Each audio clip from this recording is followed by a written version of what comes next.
When you log in for the first time, you will need to set your work center. Click on the icon here, and you'll see your region displayed. Click on the plus sign to see a list of available markets. Today's training, I'm going to use Oklahoma City North. Close out of this window by pressing X. These date options allow you to look at one or multiple dates. If I select the date option in the middle, I can change both dates by clicking like so, or I can hit the start or end date to look at a range of dates. In this example, I'm now looking at orders from the 15th through the 18th. The Find option is how you can search for a particular pick ticket, customer number, or name. What's great about this search is that it searches back 30 days as well as in the future. For my example, I've already selected customer name. I'm now going to enter in Oak to look for all customers and press Enter for Oak Leaf Custom Homes, as shown. Hit this X to clear out your find. The green icon is how you refresh your screen. You will want to click this occasionally to update the information like so. We'll cover this filter here in a little bit. The layout I'm displaying is the default sales layout, but you'll have the ability to save and modify your own particular layout. Before I cover how to change your layout, let's talk about some of the information on the screen. Whenever you see the camera symbol, that lets you know that there are pictures attached to the delivery. The Work Center displays the online location. The order number is the online pick ticket number. The delivery date is when the order is or was scheduled. The invoice number will be updated with the pick ticket number once online invoicing has been completed. The run number lets you know if something has been scheduled. A run may consist of one or many orders. If there is a run number listed, this order has been scheduled for delivery. The drop denotes the sequence the driver will follow when delivering this run. Earlier, I showed you some of the various statuses you can view. This column is where you view those real-time statuses. The statuses change colors to help visualize how the order is progressing. The printed column denotes whether the online pick ticket has been printed. The requested time is based on the ship time entered in online. This is used to communicate the customer's requested delivery window. First AM, AM, and PM are common delivery windows used. Estimated delivery is when we expect the truck to be on site. These are estimates only, and caution should be used in quoting these too precisely. The load type denotes the type of product being delivered. Most of the remaining columns are self-explanatory, and you can sort out any column by clicking like so. Click the same column twice to reverse the sort sequence.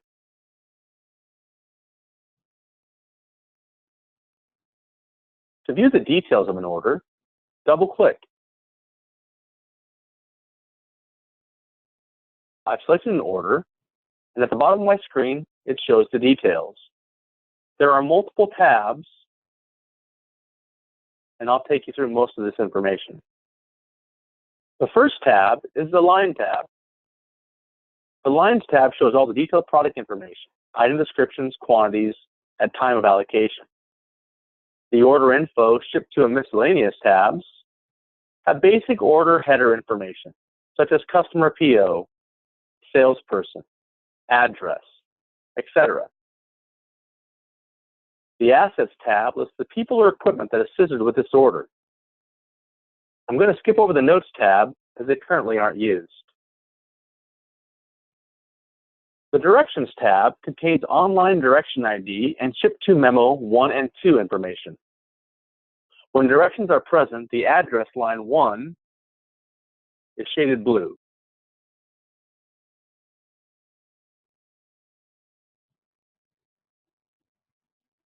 The Images tab contains the pictures for the delivery.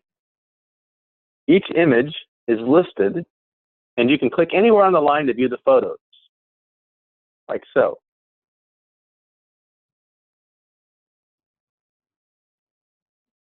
To expand this, I can drag this down to the right to zoom in, or you can also right-click, save the picture locally, or email this picture directly to your customer. To email multiple pictures to your customer, you will need to save those locally on your computer, and then select all to attach to an email.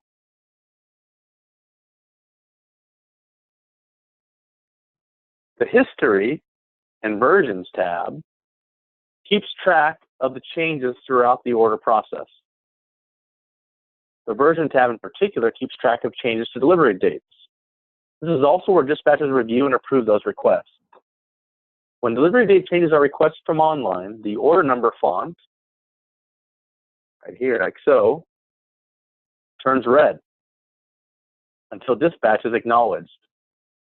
Once dispatch has opened this change up and verified it, the red goes away. The last and very important tab is called Delivery Notes. This tab shows which driver delivered the material and any pertinent notes about the delivery. In this example, it was a normal delivery. Right here to the right, you would see additional notes. Credit orders also will have this information. I'll now show you how to modify your layout and create and apply your filter. I'm going to close this detailed window by clicking the small X. On the lower left of the screen, there are a list of different commands. If you hover your mouse over each one of these, it will bring up what each one does. This circular option right here is really the same as your refresh button up here. The next icon is the column chooser. This is how you can add or remove fields to your screen. The columns on the left are already present in your grid and can be removed by pressing the minus symbols. Items on the right can be added by pressing plus. You can modify the sequence by dragging these up or down, like so, or you can drag them to the left or right, like so. The next icon is how you will save your changes. Whenever making any changes to your layout, make sure to hit save, and you'll get prompted for this save option. Click OK to save over the top of your layout.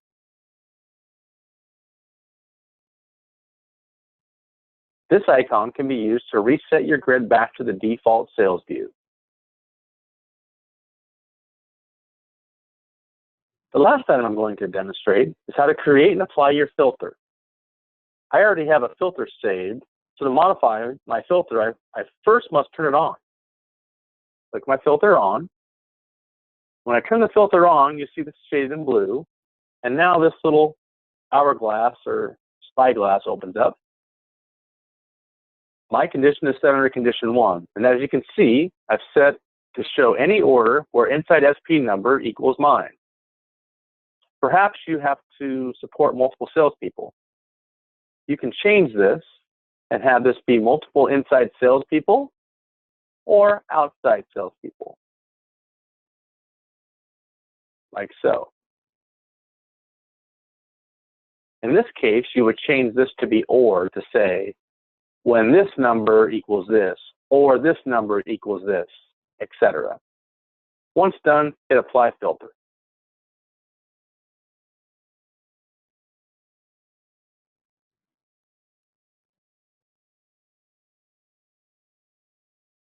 Once your filter is applied, the filter icon at the top will be shaded in blue. If you want to see all orders, click the filter off. This allows you to toggle your view quickly. Isn't that a nice feature?